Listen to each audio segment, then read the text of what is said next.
नमस्ते। आज हम बात करने वाले हैं किशोरावस्था के बारे में। एक ऐसा सफर जिससे हम सब कभी ना कभी जरूर गुजरते हैं।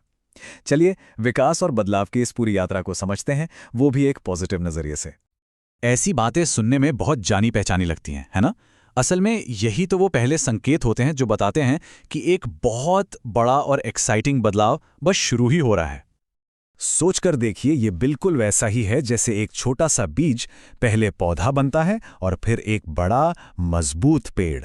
ठीक उसी तरह इंसानों को भी एक वयस्क बनने से पहले विकास के इस जरूरी दौर से गुजरना ही पड़ता है। ये एक कुदरती प्रक्रिया है। तो इस दौर को साइंटिफिकली क्या कहते हैं?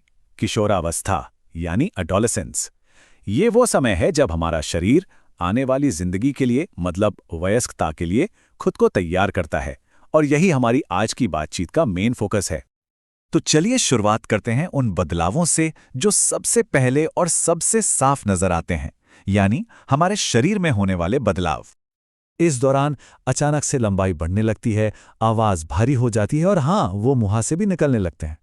शरीर पर नई जगहों पर बाल उगना भी इसी बदलाव का हिस्सा है। ये सब बड़े होने की प्रक्रिया के बिल्कुल सामान्य और जरूरी संकेत हैं।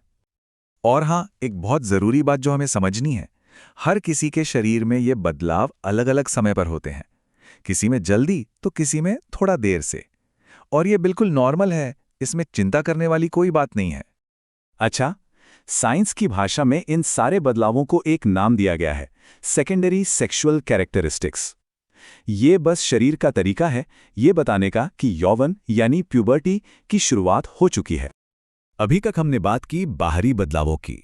अब जरा अंदर झांकते हैं और उन बदलावों को समझते हैं जो शरीर को प्रजनन के लिए तैयार करते हैं। लड़कियों में होने वाला मासिक धर्म यानी पीरियड्स एक बिल्कुल नेचुरल और हेल्दी प्रोसेस है। ये कोई शर्म की बात या बीमारी नहीं है, बल्कि ये अच्छे रिप्रोडक्टिव हेल्थ की निशानी है। इससे जुड़ी जितनी भी गलत धारणाएं हैं, उनका कोई साइंटिफिक बेसिस नहीं है, इसलिए सही जानकारी रखना बहुत जरूरी है। अच्छा, तो ये तो हुई शरीर की बात, लेकिन इस दौरान मन के अंदर भी बहुत कुछ चल रहा होता है। ये वो बदलाव हैं जो दिखते नहीं पर महसूस जरूर होते हैं। तो चलिए अब अपनी इस भीतरी दुनिया को समझने की कोशिश करते हैं। हाँ, कभी कभी ये इमोशनल चेंजेस थोड़े कंफ्यूजिंग लग सकते हैं, जैसे बहुत ज्यादा गुस्सा या खुशी महसूस होना या फिर मूड स्विंग्स। पर असल में ये एक ग्रोइंग पर्सनैलिटी की निशानी है। यही तीव्र भावनाएं हमें नई चीजें ट्राई करने के लिए इंस्पायर करती हैं और हमारी क्रिएटिविटी को भी बढ़ाती हैं। तो अब जब हमने इन सारे बदलावों को समझ लिया है, तो सवाल ये उठता है कि इस सफर को अच्छे से कैसे नेविगेट करें। इसके लिए हमारे पास कुछ टूल्स हैं, कुछ ऐसी आदतें जो इस जर्नी को आसान बना सकती हैं। सबसे पहला टूल है सही खाना, यानी हमारी बॉडी का फ्यूल।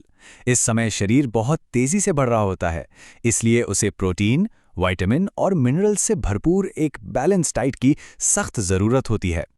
अगला टूल है पर्सनल हाइजीन, यानी साफ सफाई। और ये सिर्फ अच्छा दिखने के लिए नहीं, बल्कि इन्फेक्शन से बचने के लिए भी बहुत जरूरी है। खासकर पीरियड्स के दौरान स्वच्छता का ध्यान रखना हेल्थ के लिए बहुत इंपॉर्टेंट है।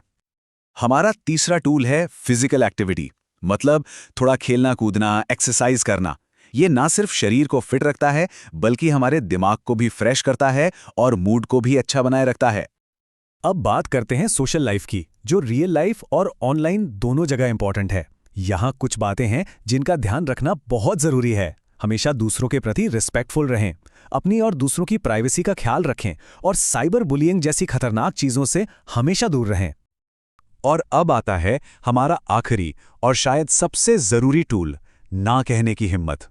इस उम्र में क्यूरियोसिटी बहुत होती है, लेकिन अगर कोई तंबाकू, शराब या ड्रग्स जैसी हानिकारक चीजों के लिए दबाव डाले, तो साफ साफ ना कहना बहुत जरूरी है। ये लाइन बहुत गहरी है। अक्सर लत की शुरुआत बस एक बार सही होती है, फिर चाहे दोस्तों का दबाव हो या बस ट्राई करने की इच्छा, उस एक बार से बचना ही समझदारी है। इन चीजों के अंजाम बहुत खतरनाक हो सकते हैं, जो हमारे शरीर और दिमाग दोनों को परमानेंटली डैमेज कर सकते हैं। इसलिए हमेशा अपने हेल्थ और फ्यूचर को प्रायोरिटी दें। तो हमने इतने सारे बदलावों की बात की, शारीरिक, मानसिक, पर एक सवाल मन में आता है, आखिर ये सब होता क्यों है? इसके पीछे की वजह क्या है? इसका जवाब एक शब्द में है, हार्मोन्स। ये हमारे शरीर के, कह सकते हैं, केमिकल मैसेंजर्स हैं। यही हमारे दिमाग से सिग्नल लेकर शरीर में होने वाले इन सारे शारीरिक और भावनात्मक बदलावों को कंट्रोल करते हैं। तो इस पूरी बातचीत से हम क्या सीख सकते हैं? यही कि सही जानकारी रखकर ज़रूरत पड़ने पर अपने बड़ों या दोस्तों से बात करके और हेल्दी चॉइसेस लेकर आने वाली ज़िंदगी के लिए एक बहुत मजबूत फाउंडेशन तैयार किया जा सकता है। ये सफ़र हर किसी के लिए बहुत पर्सनल और यूनिक होता है। अब सवाल यह है कि इस सफ़र को एक हेल्दी और यादगार सफ़र बनाने के लिए कौन-कौन से कदम उठाए जा सकते हैं।